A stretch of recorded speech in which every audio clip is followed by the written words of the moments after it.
Welcome back to the Grey Lounge on day... Between 25 and 30. Is I'm it? Guessing. I'm guessing it's that kind of number. Andy and myself unplugged during this period of time whilst we wait for our live sport to return.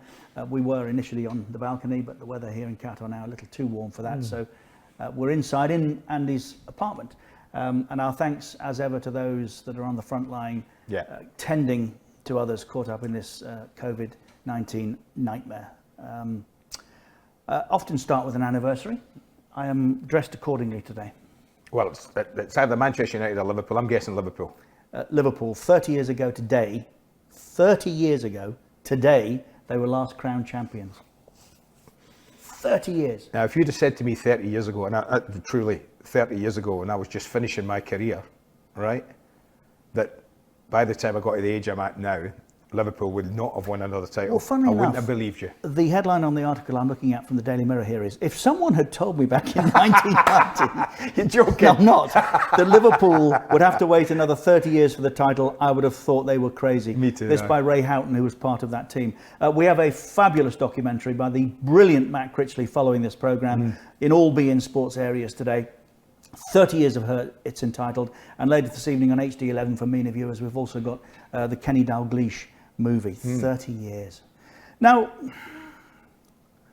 what did I say to you about the Newcastle?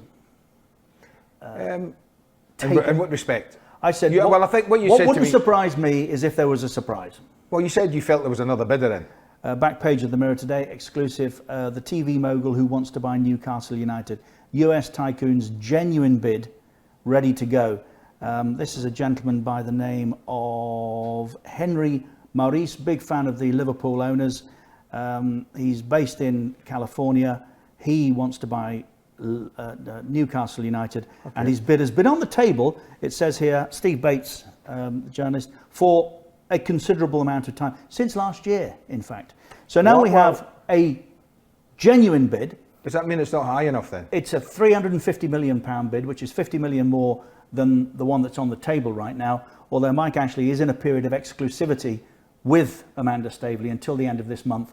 This is ready to go. That would get an awful lot of people out of a very embarrassing scenario, might yet be the way out. So you're saying that the Saudis have got 3 days to complete it, Just Amanda about. Staveley's got 3 days to complete the deal? Exclusivity. Okay. Exclusivity. So we'll see. But that doesn't surprise me. Emiliano Martinez. Should I know? Yeah. Is he a player? Yeah. Arsenal? Yeah. Back training?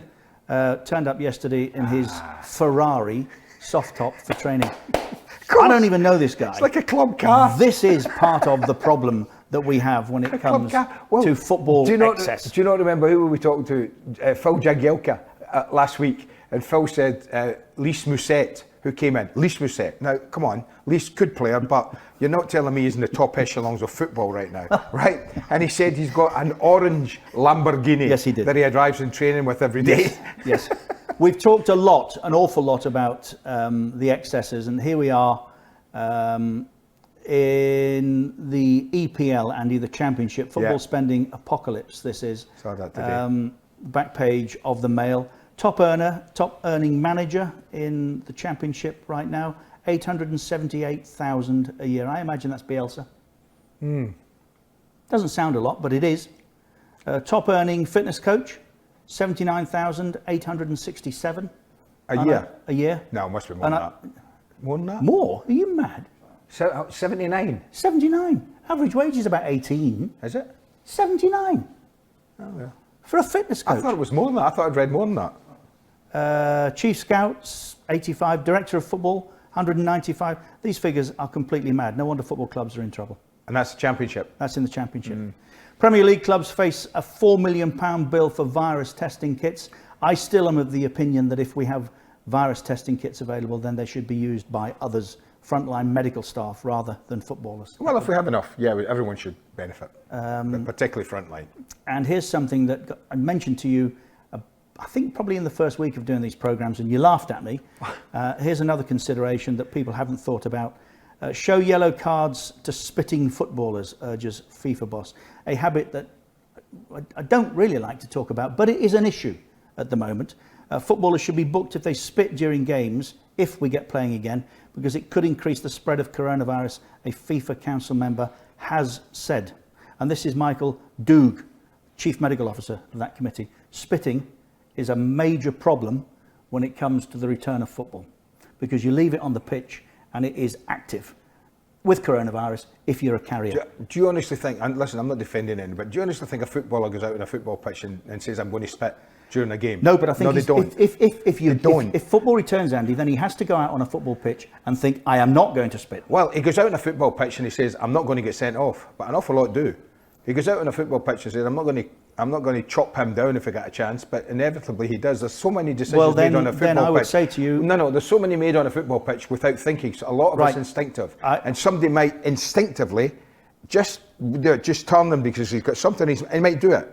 So I know what you're saying. I get it. I get the problem. If but that is the case, really difficult. Then we're not ready to go, because that is a major issue. Well, we'll never be ready to go then. In your world, we'll never be ready to go. No, in my world... No, you won't. This season and this undignified rush to get playing again. It's not going to be any better. Dangerous. Richard, it's not going to be any better next season until we get a vaccine. So what you're obviously saying, you're almost saying we can't start playing sport again until we have a vaccine. I am saying right now, this unseemly rush to get playing, and the government are encouraging it because, and let's not get too political about this, it will cover the inadequacies of the manner in which in the UK they've managed this crisis. No, I think it's dangerous. I think it's too soon, and I think the sooner we all realise that and stop trying to get going in an environment that is unfair on players to have to expect they'll entertain the rest of us, as Rooney said right at the start of this crisis, as guinea pigs. No. Well, they're not being guinea pigs. The time is not right. The Germans are going to start in 2 weeks' time. Germans have been told to think again. Well, they're still going to start at the moment. I don't know they are. They're back training.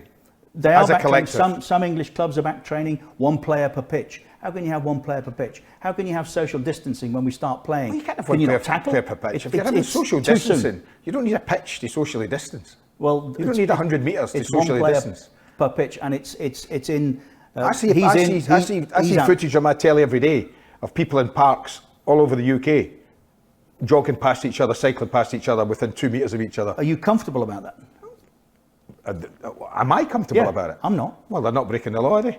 Well, they're not breaking any laws, but they're breaking. When you think of the people that have lost lives, and you think of those on the front line trying to save lives. Well, you want a full lock morally. So what you're saying is lock everybody up forever and don't let anybody out the house. What I think right now is not the time. I think it's all too soon, and it's an undignified rush. I don't think anybody's racing anywhere, Richard, to get sport. And if I'm a player, I'm not going back. There you go. Oh, that's fine. You and I disagree a lot about you being a player and me being a player. That's fine. Cesc Fabregas has offered up his entire Monaco salary for 4 months in a move which will save the club $2 million. Entire salary. Well done, Cesc.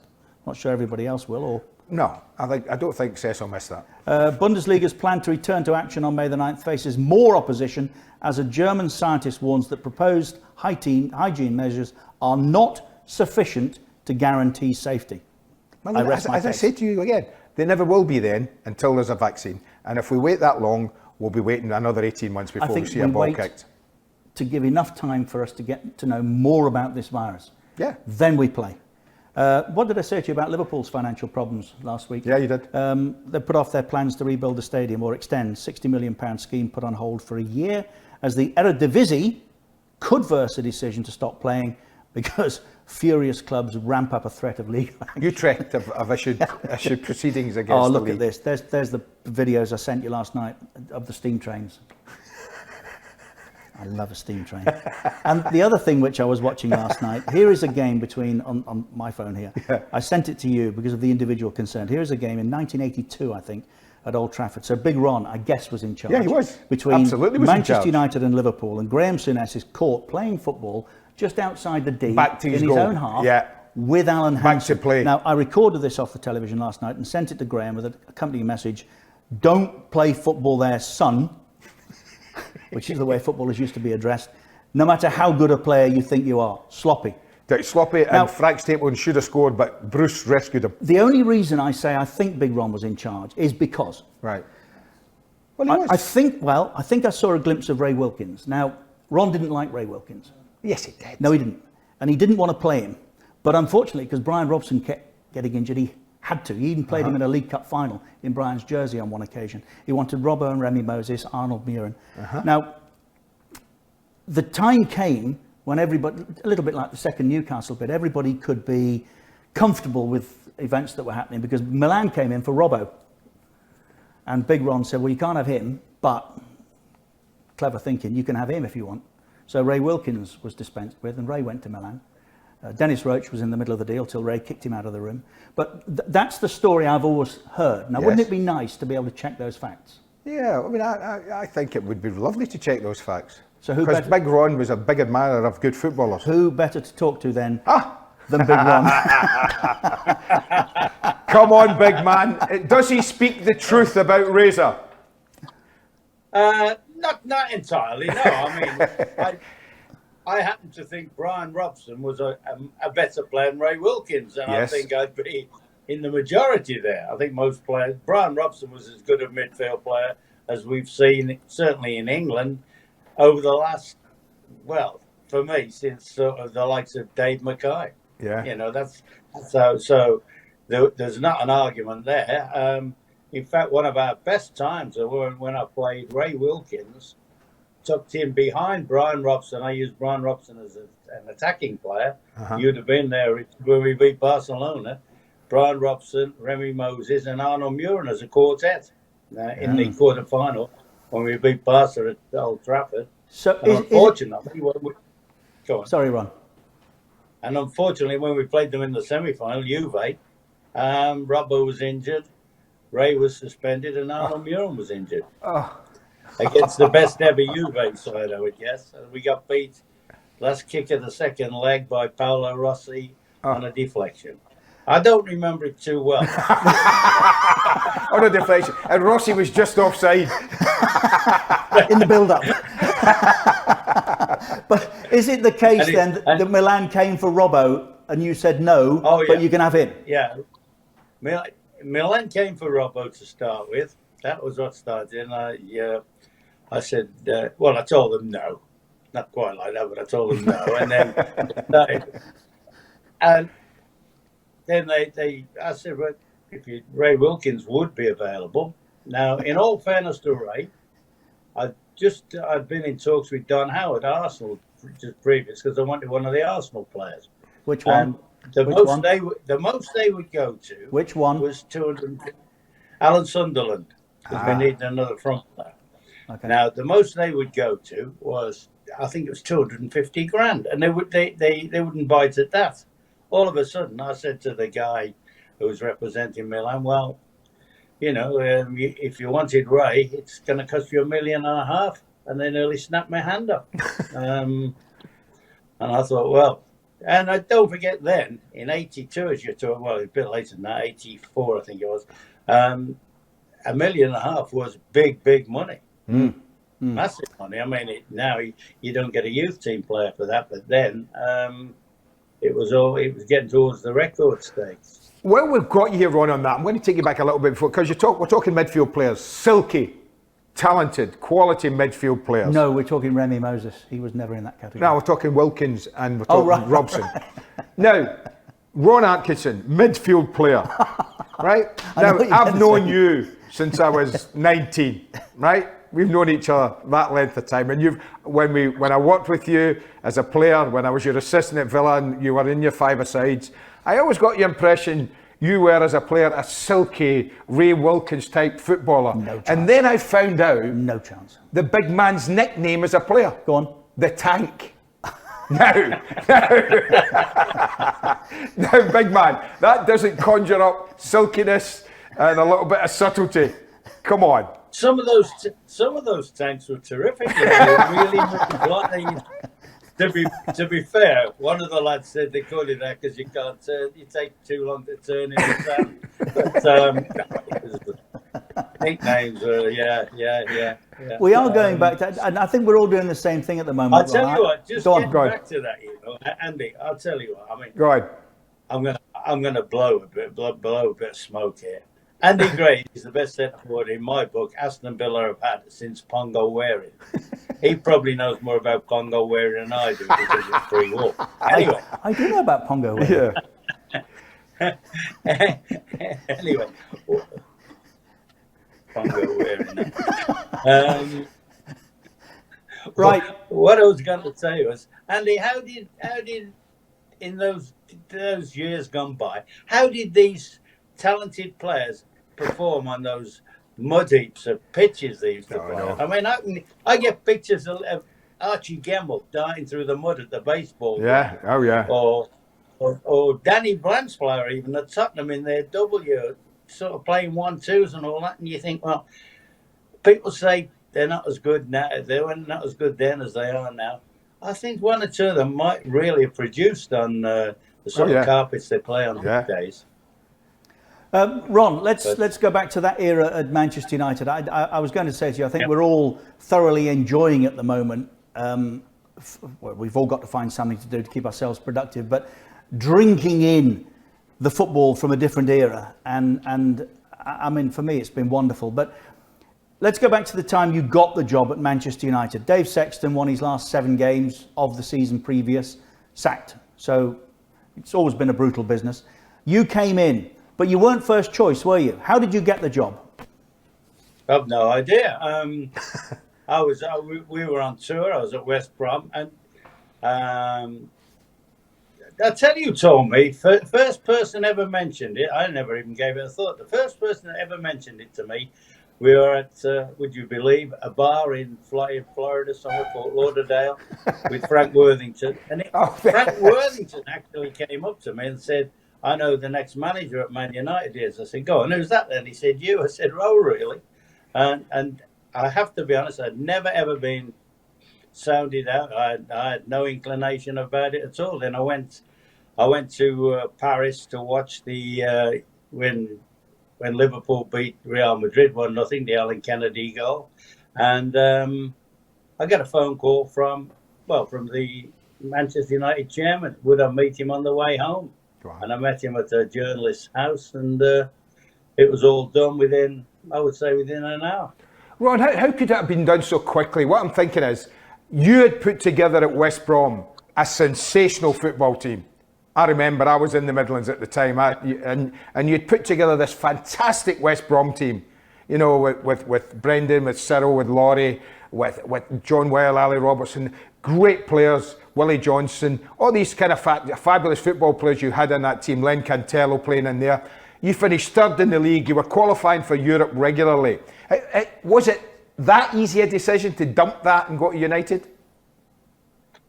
I think so. I'll tell you what had happened, Andy. Round about the Christmas time of that year, I'd sort of, our contracts were all up, the staff. And I went to the chairman and I said, Chairman, you know, my staff are a bit concerned. The contracts are up at the end of the season. And as you said, we were doing quite well. Can we, and I turned down a few other clubs in the meantime. I turned down, I think, Newcastle, Sunderland, Man City on a couple of occasions.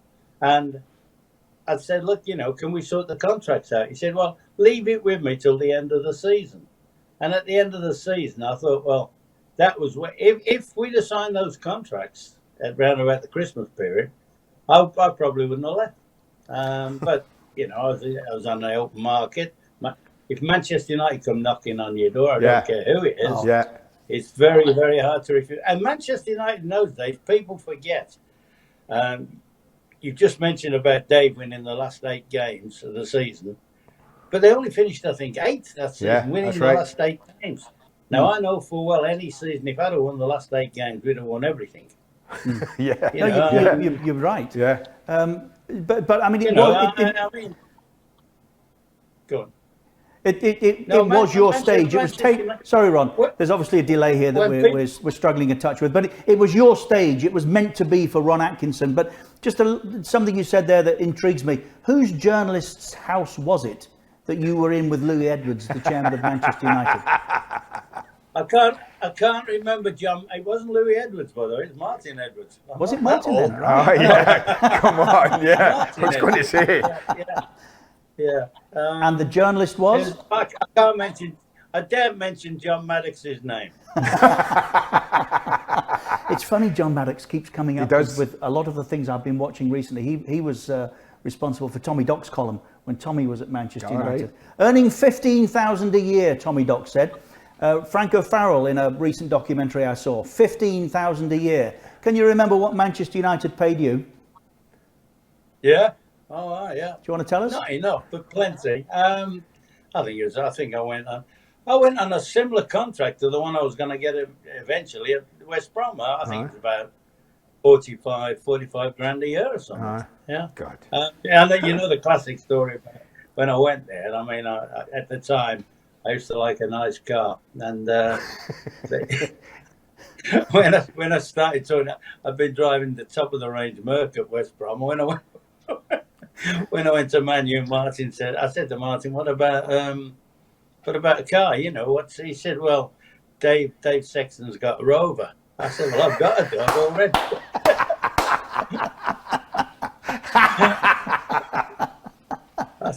But anyway, but that's just the one. But you know what, Andy, that came back not surprised because it didn't matter. You remember when we were at the Villa and the sponsored cars were the Rovers? The Rovers, yes, I do. Yeah. And apparently Rover had heard about these comments, and Doug with the, you know, we need you've got to be driving a Rover. Yeah. I said, well, yeah. So they sorted out a rather nice one anyway. But, Yeah, they did actually. I mean, I did notice that. that's- Yeah. How far away, that's Ron, what would I you did. say that team that you built at Manchester United, how far away were they from winning a title, and what was that missing ingredient? Well, I mean, 2 words really cost us the title on 3 or 4 occasions. Ian Rush. If we'd have had a 30-goal-a-season striker, and plus the fact if we hadn't been unfortunate, and then it's not making excuse, we were unfortunate with injuries to key players at big times. I think we had 2 great chances to win it when I fancied us strongly. And all right, the year I talked earlier about when we played Juve and Barcelona, we also we were in with a great chance of the league that year. Robbo got injured on the morning of the Juve game. The following year, when we had the great start, all of a sudden we lost. I think we lost 4 or 5 major players for long periods. Strachan, who was a terrific player, by the way, Strack. Paul McGrath, who I still have not seen a better centre half in the Premiership. Paul McGrath. In fact, I think there's 1 or 2 stories. No, I'm not going there. I'm not going there. You destroyed me in that trip. I'm not going there. Paul McGrath. There's about 4 players. Now, in those days, by the way, we operated on 14-man squads. You know, and you had to bring in kids out of the reserves, which was the norm. But I think on 2 occasions, I think major injuries, and I think the 2 players that we missed out on that I would have liked to have signed. I fancied we actually had a deal in place after the '85 Cup final for Gary Lineker to come to us, but I had to sell one of my strikers. Nowadays you don't do that; you just buy and stockpile. But in those days, if I went to the chairman and said I want to spend that, it's like when we bought Robbo. I said I want to buy Robbo, and told him what I thought the price would be. He said, yeah, but if you're going to do that, I want that much money back in by Christmas. And that was, so you have to buy and sell, which that may, you know, the way the climate is at the moment, that may have to come back into management where you're buying and selling, you know, and the other one, and I don't know if you know this one, Andy. Richard, here's one for you. When I was at Man U, we had my first 2 strikers really were Norman and Frank. Gary Birtles was a very good player. All the myth about him not scoring goals, but he'd been playing squash every other day with Cluppy, so I knew where he wanted to go. So I wanted another striker in. Wolves had hit their financial problems, and as it happens, my accountant was the auditor for Wolves, and I mentioned it to him about. I said, "What about Andy Gray? What would he be? What would the price on him be?" He said, "Ron, if you came in with a bid of 100,000, we'd get him." So I went. because you'll know the guy involved, Jim McGregor, our physio. He said, well, Andy comes up, you went to see a fella fan. Freddie Griffiths, yeah. You were in Manchester a lot seeing this physio or doctor, whatever. And I said, find out if Andy, see if he could play me 100 games in 3 years. And he came back, and Jim McGregor, my physio, said, he can't guarantee he'll play 10. Now, that was always... No, seriously. I know, I remember you telling me. That was always one of the things about when you signed a player. I used to like players that were durable. And you think, well, can he, can't he? Now, in hindsight, I wish I'd have ignored that result and brought you in as, if you like, a supplement. Ron, can I just say, on my behalf, I'm so glad you took that advice and didn't bother coming to get me. All I would say, Ron, is, well, two things. I need to, a little bit of housekeeping here. For those of you watching on the beIN Sports Network all over the globe, this is where we're about to part company, but we're going to make the exception. We don't often, but I don't want to lose this opportunity, Andy, in extending our chat with Ron. So you'll find the other half of this program at some stage on YouTube. But the only thing I would say to Ron about the 30 goals a season striker was no. What? You're joking? No. Ron, no, Ron didn't want 30 goals from me. He just wanted 30 games. High teens, probably. 30 minutes. So, Ron, just stay where you are for just a moment, if you will. The demands on time are such that we're leaving you on beIN Sports. In MENA, we've got Matt Critchley's documentary coming up on 30 Years of Hurt, and to follow that, the Kenny Dalglish movie. We'll be back here tomorrow in great company again. So don't miss Keys and Gray Unplugged in the Grey Lounge on beIN Sports tomorrow. In the meantime, stay safe. So, if you have retuned from beIN Sports and you join us on YouTube, it's great to have your company. We are talking with, if you've just joined us, just found the program, and you don't happen to recognise with Ron Atkinson, and you should, who was just telling us how he once tried or thought about signing Andy Gray. Prior to, you see, you said, Ron, you wanted 100 games out of him in 3 years. You went on to play how many? Oh, about that, yeah. With Everton, we had 2 great seasons with Everton, unbelievable. Yeah. And then until it culminated. Funny enough, he talks about Lineker, trying to buy Lineker. It's amazing how paths cross. I remember the last time I basically saw Ron on a football pitch, it might have been, was when he picked me up, or he tried to pick me up from the Wembley turf after they had beaten us. Remember, big man, you'd beaten us 1-0, Norman Whiteside's goal, denied us the treble that we were going for, and he went to pick me up, and he picked me up. I think he said something like, come on, big man, we deserved it a little bit more than you. And I won't say on television what our response was and what our little conversation was about, but the big man picked me up and we walked off. But he didn't get Lineker because, why? Because Howard took him at Everton. Well, no. Yeah. That's not strictly true. No, that was eventually what happened. What happened originally was we'd arranged a deal with, John Holmes was his agent, wasn't he? From Leicester. And we'd arranged a deal. Leicester wanted 600 grand for him. His contract was up. And I said to the chairman, he's the one, because we didn't. The one thing we lacked a lot was that blistering pace up front. That's the reason why I wanted to bring you in. Anyway. Well, you must have been back in that bar in Spain or wherever it was. Oh, dear. Anyway, it was all agreed that as soon as we got rid of one of our front players, Lineker was going to take another year at Leicester and then come to us. That was the agreed deal. Right. Howard got wind of it, and somehow or other, he sold you back to the Villa, didn't he? And made the space to bring Lineker in. Now, the irony was at Everton, I don't think they won anything with Gary in there. No, they didn't. But perhaps he didn't fit their style, although he scored 1 million goals for them in one season or whatever. And they made a big profit selling him to Barca. But he would have been perfect for us, playing either alongside Stapleton or Mark Hughes. Could he have won you the title, Ron? Could he have taken you to that title? Yeah, definitely. Once somebody said, 30 goals a season. I said, if we had a 30-goal a season, man, we'd have won it certainly with him in the team. And the other one, of course, was Big Terry Butcher, who I'd agreed to deal with.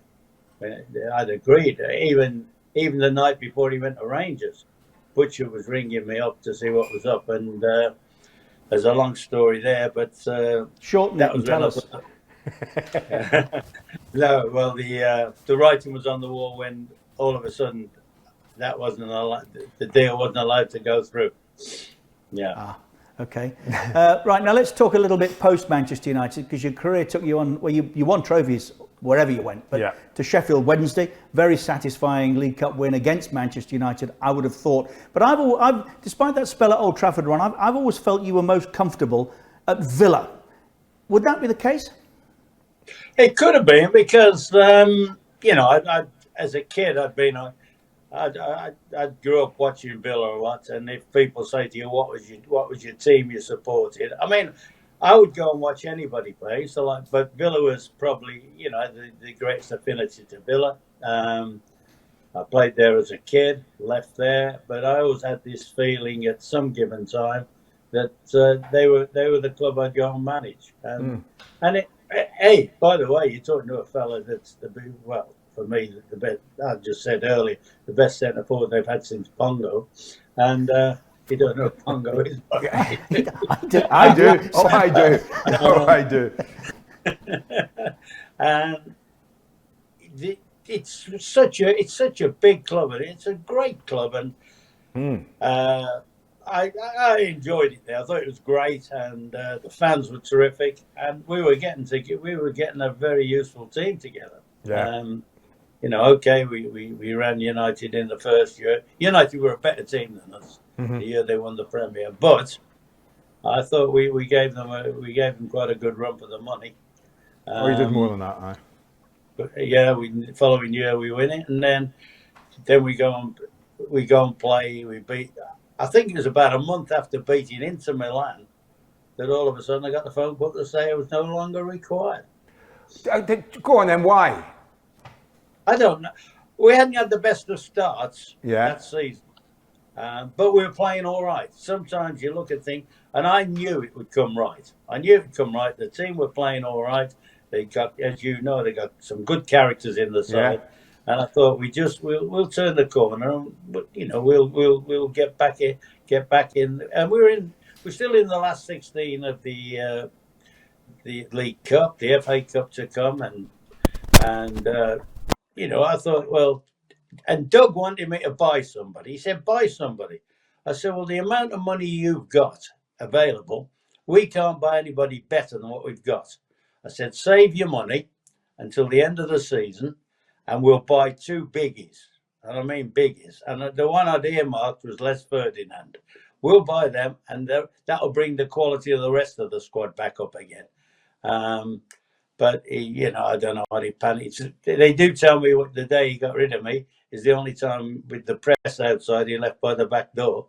So, and you know, that in terms of regrets, that is probably the biggest regret I've had in football, leaving the Villa, because I knew we were on the right track, and I don't think we'd have got relegated a few years later. I think Villa would still be a major force in football. I mean, I wouldn't be there now, obviously, because I've lost about 5 yards of slowness. But it would have been perfect that to have stayed there for a few more years. I think we'd have gone on to good things. Can you believe, Ron? It's 30 years since Liverpool last won a title. I can't. I mean, they've gone very close on a number of occasions. I can remember going there with Coventry can you believe I went there twice with Coventry? Well, you would, yeah. Yes, I do, funny enough. I went there twice with Coventry and beat them. We beat them at Anfield twice, and you think, well, how can that happen?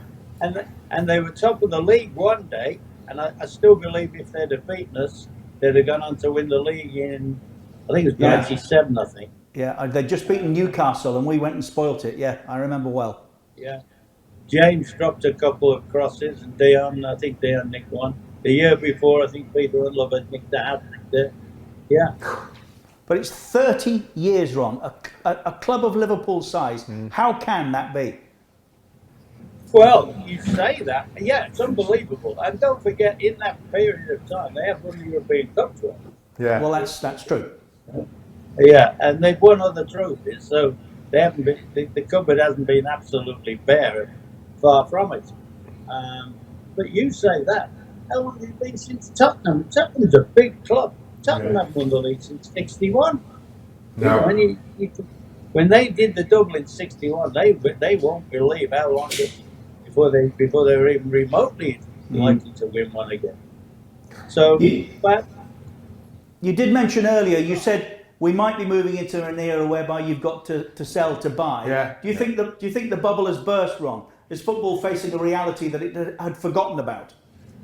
yeah, I don't think it's burst, but I think there might be a little bit more measured thinking behind things now. Where I find it amazing when somebody says, "Go and buy a reserve player for 30 million."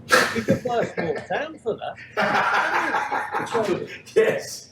I find it staggering and I tell you what I do think, Andy. I think people that are in positions now that are buying players, I know what I'd term out and out football people. I think football people would talk to football people and get a better valuation of things. And it may need somebody, whether it's going to be Manchester United, they've going to have what we understand a different way of buying. Yeah. Although it's still costing them a lot of money to buy. Yes. Good players. Like I think the signings Solskjaer's made have been good. Like Wan-Bissaka, I think is a good player. I think Harry Maguire, yeah, good player. Not worth the money. Much too much money for them. But that's the market.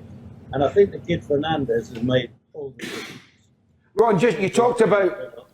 Sorry, you talked about Liverpool. We have talked about Liverpool not winning for 30 years. United are now 20. How far are United? A decade, nearly. A decade.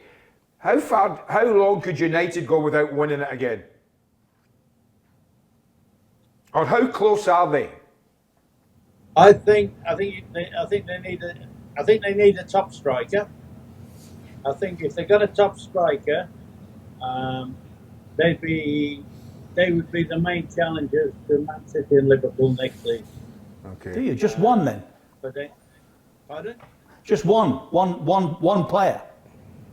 Well, I think they've got good, decent players in other positions, and what he seems to have got is a decent attitude now amongst the players, But I think they are short of, like I said, they're a third, a Van Nistelrooy, a Van Persie, that type of player that guarantees a number of goals at the end of the year.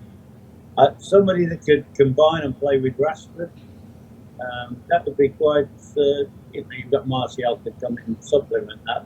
But I do think they need whoever it is, whoever they're going to. All the talk about Harry Kane, I'd be very surprised if they got him. But somebody of that ilk that will guarantee before the season starts, if he plays his games, he's going to finish 25 goals. Well, listen, big man, I think I speak on behalf of both of us. In fact, I'd like to think a whole lot more people. We missed you. It's been great to spend time in your company today. Thank you. I've only got one remaining question, which I hope you can answer in the affirmative. Are you still singing? Singing? Yes. The problem I've got now is, because everywhere's closed, I'm just doing stadiums and That fraud Sinatra got away for years singing your song, didn't he? But in all fairness, you know why that is, Richard? And I know you're getting at, because that's life. That's what all the people say. Correct. Hey Ron, honestly, I refer back to my previous comment just a moment or so back. Great to see you. Lovely to see you still laughing. And I hope that we can catch up again sometime very soon. But in the meantime, honestly, it's been an absolute treat. Thank you. Thanks, big man. It's been brilliant. Send Maggie our love, please. Hasta la próxima. Cheers, big man.